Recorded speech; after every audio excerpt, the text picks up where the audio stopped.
هل ممكن فعلا نعمل موبايل؟ يعني بصراحه كلنا معانا موبايلات، يعني انا معايا اهو ايفون سامسونج، يعني معانا كل انواع الموبايلات من زمان، من ايام النوكيا. عمرنا ما سمعنا ان مصر ممكن تصنع موبايل، ومش عارفين ان مصر ممكن تكون عندها ريادة في التكنولوجي. لما بنسمع عن تصنيع اول محمول مصري بصراحة بيبقى عندنا تشكيك، وعشان كده حبينا نعرف المعلومات من اصحابها. هل ممكن لمصر بالفعل ان تصنع اول محمول محلي الصنع، حتى لو كان بشراكة مع شركات أجنبية؟ مهندس محمد سالم، رئيس مجلس إدارة شركة سيكو للإلكترونيات، أهلا بيك. أهلا وسهلا يا فندم. خليني بس أفكر الناس بسيكو. يعني واحنا بنتكلم دلوقتي بنقول سيكو، قلت له زمان قوي كان في سيكو للمشروبات الغازية، قال لي ما هو ده والدنا. فادي الصورة طلعناها بقى بسرعة. ده الرئيس عبد الناصر، ديفيد روكفيلر، وده اعتقد مهندس سيد سالم والدي، مهندس سيد سالم. وده كان مشروب بغازي يا فندم. بالظبط صح. ساعتها كان هو عامل براند مصري برضو للمشروبات الغازيه، اللي هي سيكو برتقان وسيكو ليمون وسيكو فندي. ايوه المشروبات سيكو ليمون دي وسيكو فندي طبعا. ده برضو كان ساعتها في البراندات العالميه زي كوكاكولا وبيبسي وغيرها. فده كان برضو العلامه التجاريه المصريه والمنتج المصري للمشروبات الغازيه. وحصل ايه للسيكو ده بالمناسبه؟ يعني هي الشركه ديت اصبحت قطاع عام لفتره طويله، وبعد كده هم استغنوا عن المنتج المصري وكملوا في الكوكاكولا. هي شركه تعبئه كوكاكولا مصر دلوقتي. وبالتالي من يعني طب انتوا كنتوا بتشتغلوا، الوالد كان بيشتغل في المشروبات الغازيه وغيره، ايه دخل الالكترونيات بقى؟ اجيال بتسلم اجيال، ومن نشاط الى نشاط لغايه ما ابتدينا نشاط الالكترونيات سنه 2003. ابتدينا بتجميع الحاسبات الآلية. كان ساعتها التكنولوجيا ما بتسمح لناش ان احنا نقدم موبايل او حاجه هاي تكنولوجي زي الموبايل. ايام 2003 كانت التكنولوجيا المتاحه بالنسبه لنا ساعتها هي الحاسبات الآلية. كان برضو اللي في دماغنا هو التصنيع، وان احنا نعمل علامه تجاريه مصريه تكون رائده في التكنولوجيا. فابتدينا بتجميع حاسبات آلية تحت العلامه التجاريه سيكو من سنه 2003.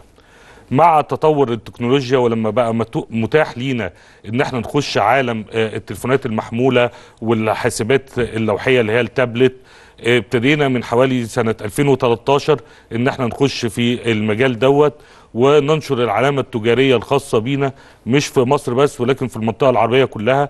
احنا النهاردة موجودين في مصر، في السعودية، في الكويت، في الامارات، في عمان. بتعملوا ايه؟ بتجمعوا تابلتس؟ بتعملوا ايه بالظبط؟ احنا اشتغلنا لفترة طويلة مع الجانب الصيني في ان احنا بنصنع المنتجات بتاعتنا في المصانع عندهم في الصين.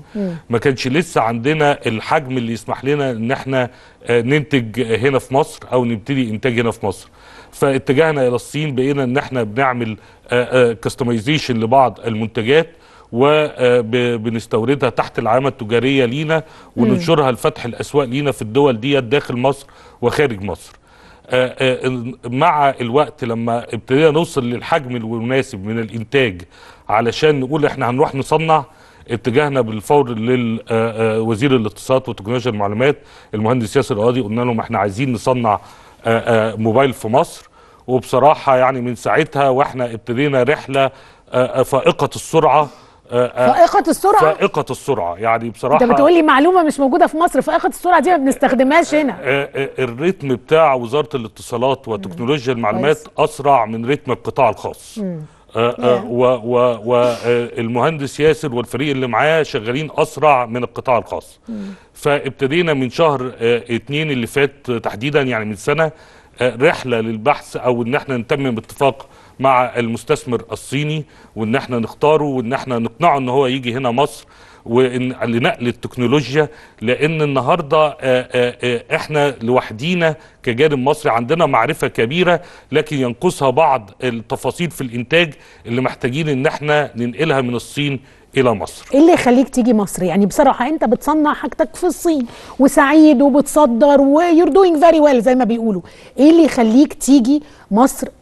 وانا بكلمك هنا كمستثمر، صعبه الحصول على التراخيص، صعبه، في مشكلات كتيره جدا، ايه اللي يخليك تيجي تصنع هنا؟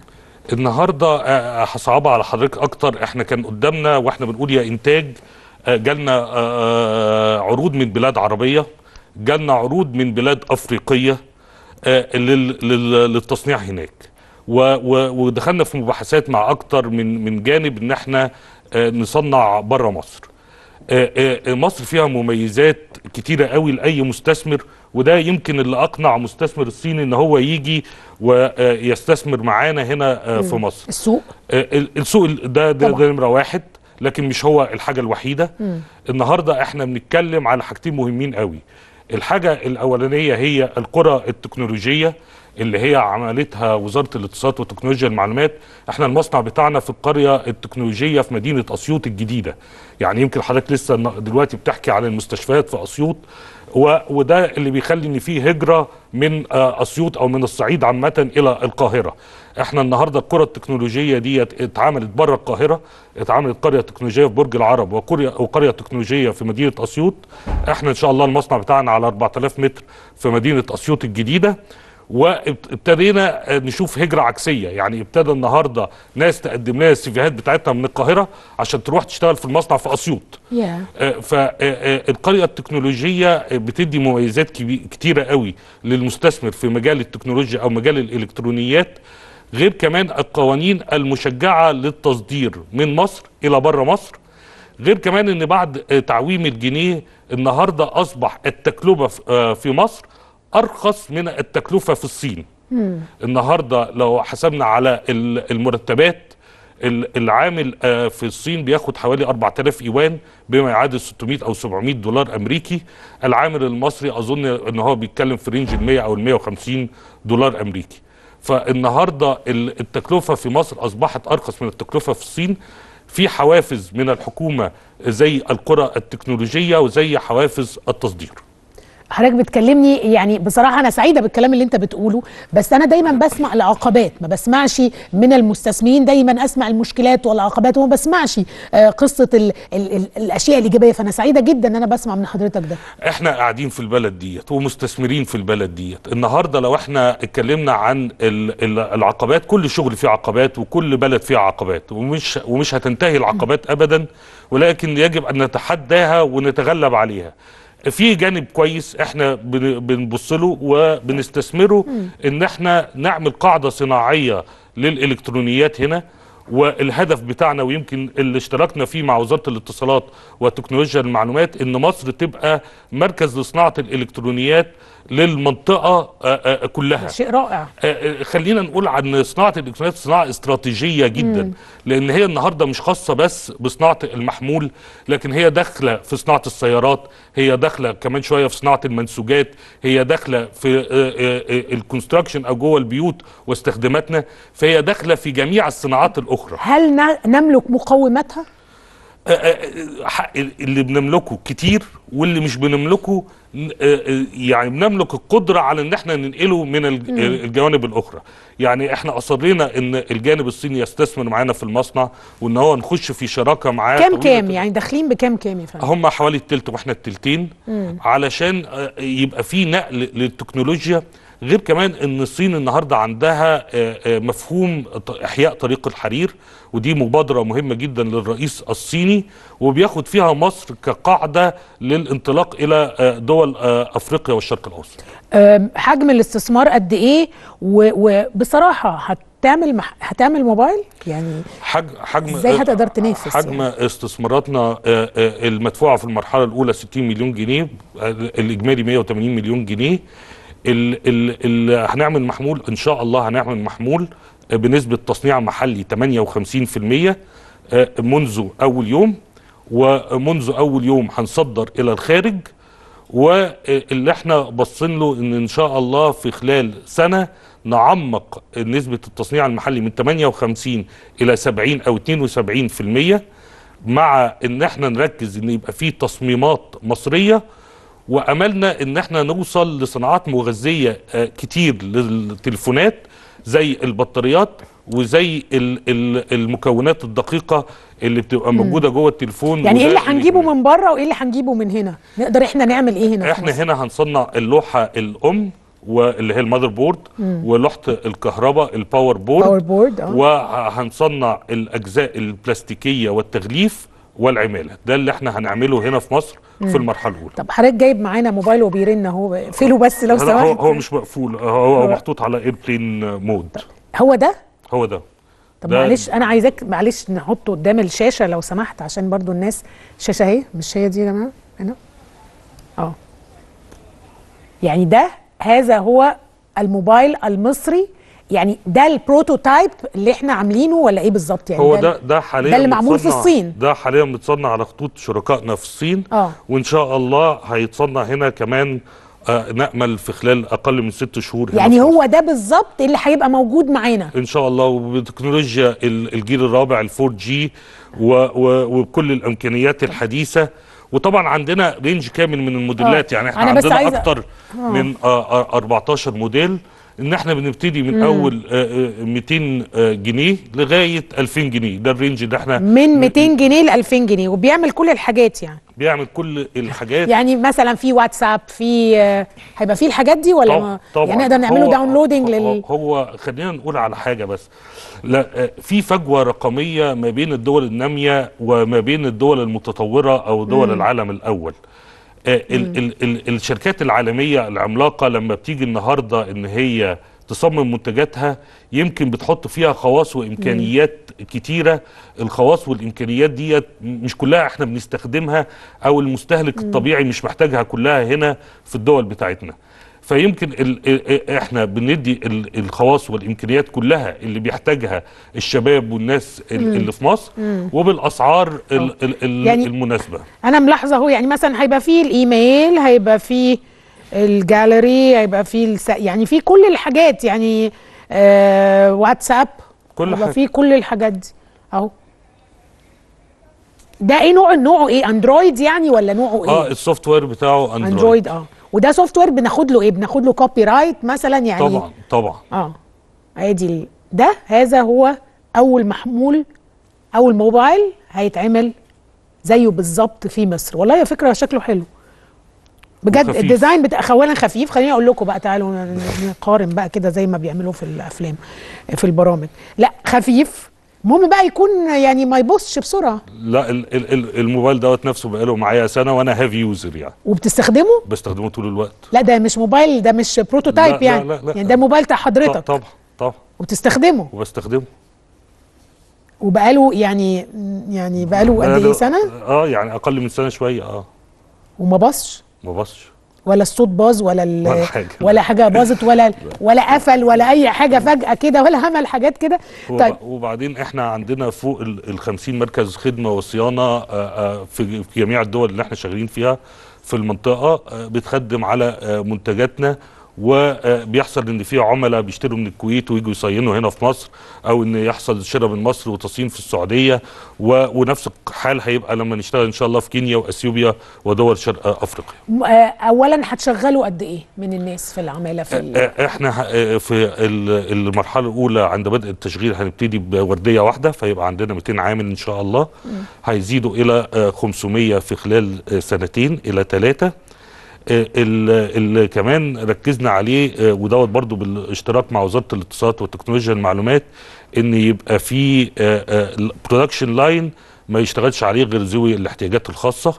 وامبارح حتى عملنا تعديلات في الحمامات وفي كل نظام المصنع ان هو يستقبل 28 واحد من ذوي الاحتياجات الخاصه. ده على فكره شيء جميل جدا الحقيقه، وبحترم جدا الشركات اللي بتعمل كده، فانا بشكركم قوي على هذا الامر. ده واجب علينا وواجب على كل مستثمر، وده فكر موجود في وزاره الاتصالات والتكنولوجيا المعلومات. يعني امتى هيبدا الطرح اول منتج في السوق؟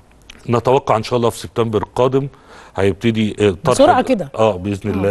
احنا شغالين طول الوقت، بقالنا فتره شغالين على الموضوع دوت، والضغط بيزيد.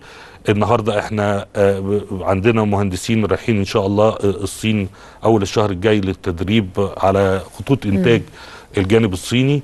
عندنا 5 مدربين هيجوا يقعدوا معانا هنا سنه لتدريب الستاف في مصر. احنا مركزين على نقل التكنولوجيا، مركزين ان يكون المهارات كلها عند المصريين. احنا على فكره متوسط اعمار الشركه عندنا 34 سنه. والناس كلها عندها المعرفة التامة، كل واحد في مجاله، بأن هو يقدر يشتغل زيه زي اللي بيشتغل في الشركات العالمية بالظبط. حضرتك نازل اكيد عارف انك بتنافس تايكونز، يعني طبعا. انت نازل بتنافس كبار الاسماء المالتي ناشونالز. طبعا. متخيل ان انت هتقدر تاخد حصة من هذا السوق؟ متخيل ان انا هقدر اخد حصة من هذا السوق، ان احنا عندنا ال ال ال ال ال الخبرة بالسوق بتاعنا وباحتياجات الناس بتاعتنا يمكن اكتر من الشركات المالتي ناشونالز.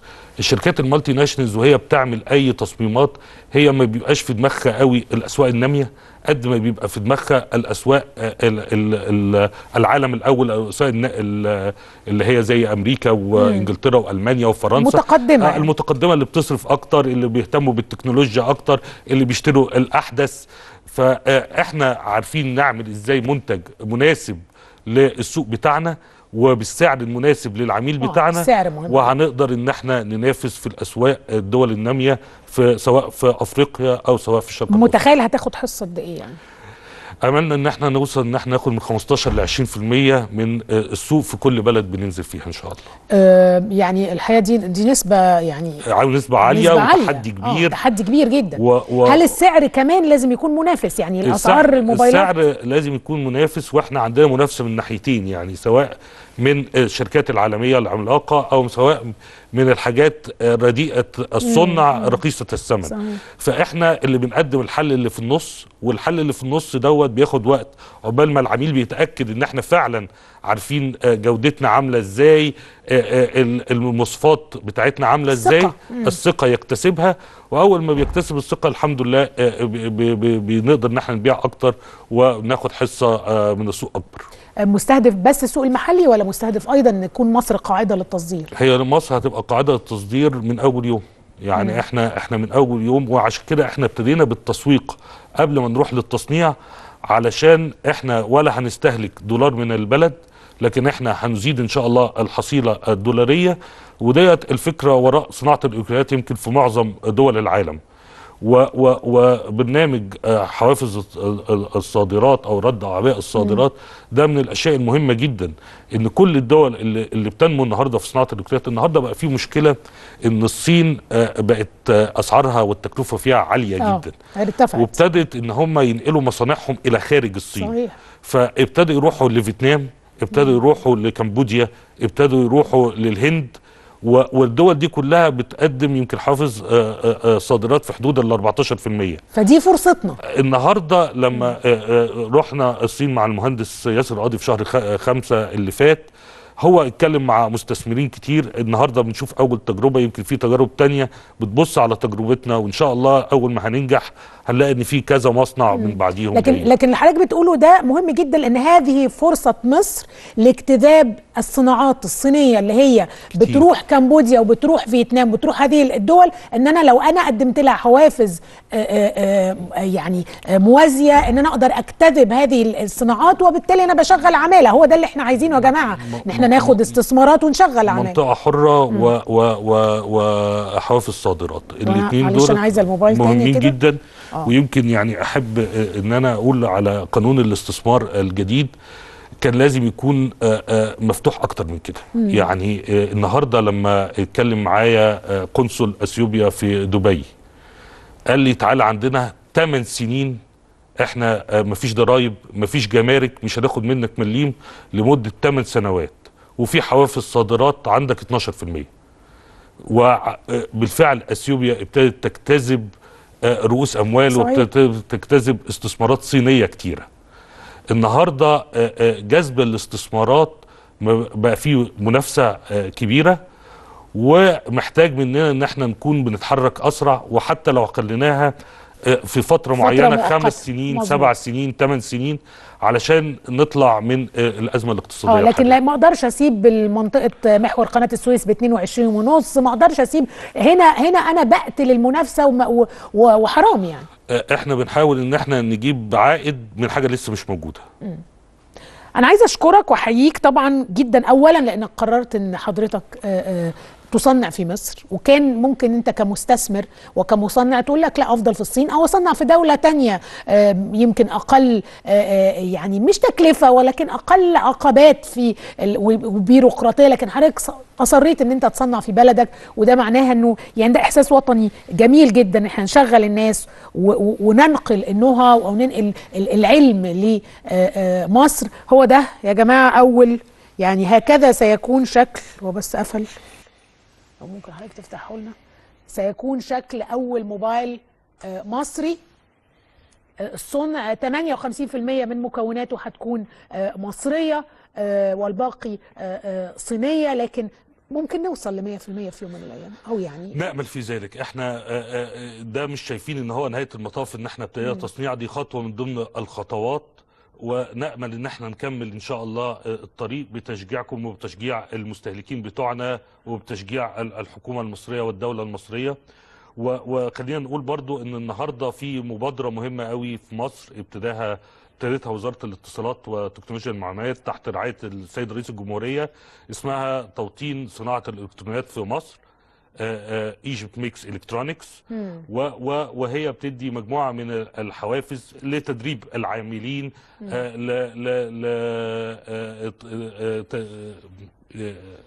دعم برامج التصميم للمنتجات الالكترونيه، بحيث ان احنا يبقى عندنا صناعه الكترونيات متكامله من جميع الاطراف.